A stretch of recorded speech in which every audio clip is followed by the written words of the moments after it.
নমস্কাৰ। নমস্কাৰ। আপুনি অসমৰ কোনখন জিলাৰ পৰা আহিছে আৰু আপোনাৰ নামটো জনাব নেকি?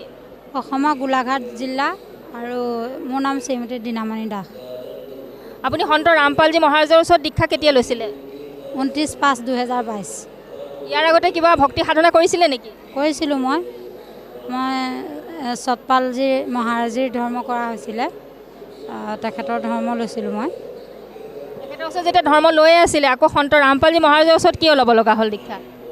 মানে বহুত মোৰ অসুবিধা হ'ল, কাৰণ মোৰ দেউতাৰ অসুখ হ'ল, তাৰপিছত মোৰ আকৌ নবৌ ঢুকালে, তাৰপৰা মোৰ ভাইটিও ঢুকালে, তাৰপিছতে মোৰ ল'ৰাও ঢুকালে। গতিকে মই মানে তেখেত যে এজন সত্য গুৰু নহয় তাৰ প্ৰমাণটো মই পালোঁ। আৰু লগতে মই সন্ত ৰামপালজী মহাৰাজৰ চৰণলৈ এইটো কাৰণেই অহা হ'ল, এজন আমাৰ সন্ত ৰামপালজী মহাৰাজৰ শিষ্য আছিল, তেখেতে মোক এখন পুথি দিলে। পুথিখন পঢ়িলোঁ, পঢ়ি চাই দেখিলোঁ যে আমাৰ সত্য ভক্তি আচলতে হোৱা নাই কৰা।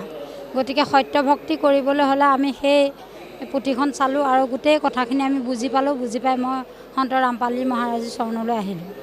আমি শুনিছোঁ যে গুৰু সলনি কৰিলে পাপ হয়, তেনে ক্ষেত্ৰত আপুনিতো গুৰু সলনি কৰিলে? হয়, তেনেকুৱা কথা নহয় পাপ হয় বুলি, কাৰণ মেইন কথাটো হৈছে কি সন্ত ৰামপালজী মহাৰাজী এজন সত্য গুৰু আৰু তেখেত হৈছে এজন সত্য ভগৱান।